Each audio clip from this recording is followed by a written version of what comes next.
Well, hey everybody, this is Sue Richards. Welcome to HITRUST Secrets, joined with Donna Nodson and Tracy Slaughter, and another new person, Douglas, who just wants to remain off camera, and that's completely fine.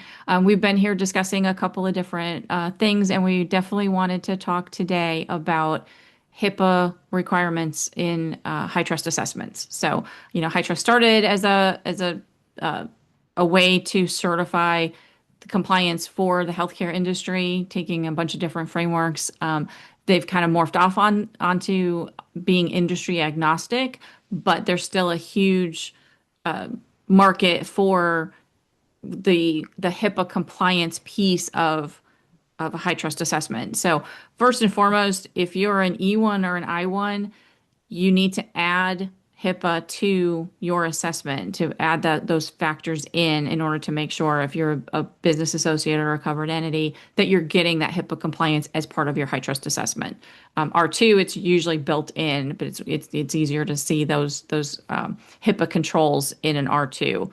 But E1 and I1, it's going to be more than the 44 and 182 controls on those. So, but Tracy had a question about the breaking those down because there's three different options when you look at HIPAA controls. There's HIPAA privacy, HIPAA security, and HIPAA breach notification. So Tracy, I'll let you ask the question. So I have a client who is a business associate. Um, they do software development. They're pretty much that they receive the data, but they aggregate the data. They don't particularly like send it off somewhere else. So the client would like to choose all three HIPAA controls. And just from my own experience, privacy is more aligned with like covered entities or those that do patient care. So I just wanted to get your advice on who you see for the three HIPAA factors, who they best apply to. And because what I found with the privacy is most of them were it's like NA, NA, NA, NA, and we all know that high trust doesn't like NAs. Hmm. So I just wanted to ask you and Donna Yeah. your views on those three factors. Yeah, and one of the experiences I had, for example, and one of the reasons that High Trust took the approach of separating these out from some of the core frameworks were to make sure that the controls are applied to the appropriate organizations. So I was working with a health tech company, and one of the controls came through. This is a number of years ago, but one of the controls came through about doctor's notes on certain types of medical diagnoses. And they didn't want us to have NA, but the reality was, in order to even identify which cases had that diagnosis, we would have to dive into the data to a level that had no business need for. So there was no business justification for us to dive into the records to that level. And what they were really looking for was to make sure when we scratched the surface and kept going, there were a few controls. What they were looking for is understanding on how the doctor's notes or the nurse's notes were handled in the context of medical records in the healthcare entity. So those weren't applicable to the business that we were running or the way that we were even operating. And so that's why they've created those. And that's where, as you rightly pointed out, HIPAA privacy wouldn't be applicable to all organizations, even those who are looking to align with HIPAA standards. They're simply not applicable to all organizations across the business associate spectrum. Yeah, because what I found is that the HIPAA privacy rules are typically about the patient involvement, who has the right to be notified of patient information, the right for the patient to review it, correct it. And as a business associate, you're not representing and dealing with the patient. Your client is whoever that covered entity is. And so, yeah, for me, as a business associate, I would look at HIPAA security and breach notification as far as the two compliance factors. If I was a covered entity, I'd do all of them. Okay, thank you. Yeah, absolutely.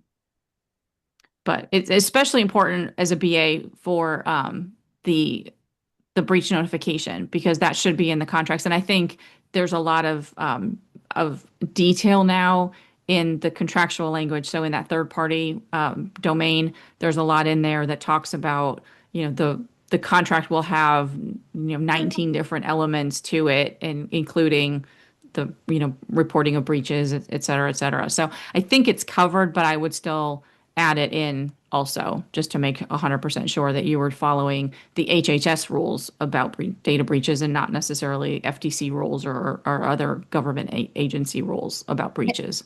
And even if on just a E1. Yes. Yep. Okay. Yeah, because I think as a business associate, E1 is to me is a stepping stone to an I1 or eventually an R2. And so you Mhm. definitely want to have that. And you want to give, that's I think the most important thing that any covered entity coming to you for your solution is going to look for, that, hey, if something goes wrong, you have the mechanisms in place to let us know, because that covered entity is usually the one that has to tell the patients. In the case of Change Healthcare, it was so widespread that Change Healthcare actually had to notify people, but their clients are not the patients. So they Mhm. would have had to get that information from their clients to be able to see who the patients were. Right.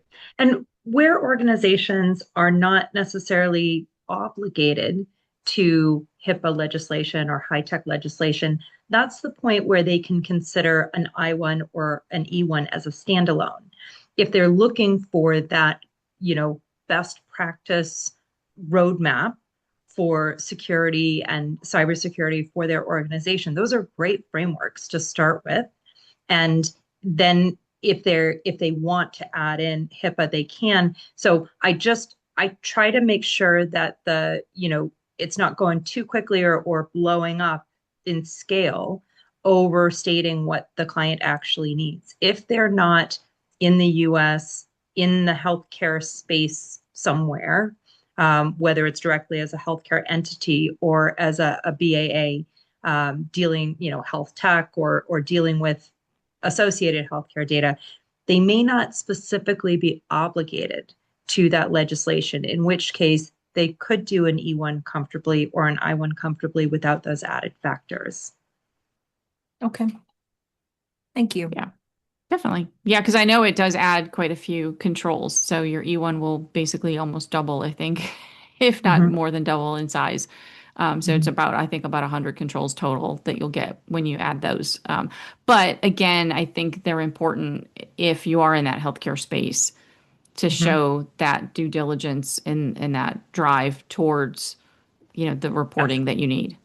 Yeah. If high trust is the means for demonstrating your compliance with HIPAA, you have to add them. Well, yeah, yeah, because otherwise you're going to need a HIPAA assessment. You're going to have your own Right. HIPAA assessment and then go through that expense. And, better to add 60 controls onto what you're already doing and still have that. So then it's that certification with that HIPAA compliance piece of it. Yes, so teaser, we definitely have confirmation that Gregory Webb from HITRUST will be joining us on December 18th. So that's the week before Thanksgiving, or the week before Christmas, sorry.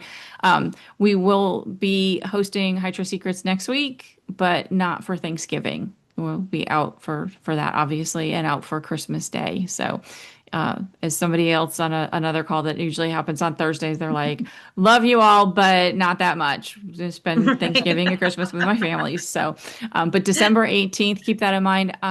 I'll be putting together a mechanism probably through our HITRUST Secrets newsletter that I send out. So if you're not already subscribed to it, I'll make sure on the YouTube video that I put the subscribe link to that. But we'll have a way for people to send in questions that we'll be able to provide to him in advance. So obviously we'll do the autobiography, where'd you come from? Why high trust, forward looking into 2026. But if there's specific questions that you have about high trust, or feedback you want to provide to him, and you're not comfortable sharing it live, you can definitely ask your questions in advance, and I'll put that mechanism in to get those questions, and then we'll in turn give those to Gregory before he appears. But all right. Well, thanks everybody. Sounds And good. Have a great Have Awesome. a weekend, great ladies. day. Thanks, you too. Okay, Bye, bye. everyone. Bye. Hey, thanks for watching. We really appreciate it. If you got value from this episode, hit the subscribe button so you don't miss the next HITRUST Secrets. We go live every Thursday at 2 p.m. Central and dig into real-world compliance and security topics. And each session gets uploaded right here after the live show. So whether you're catching us live or on your own time, make sure you're subscribed. We'd love to have you along on your HITRUST journey.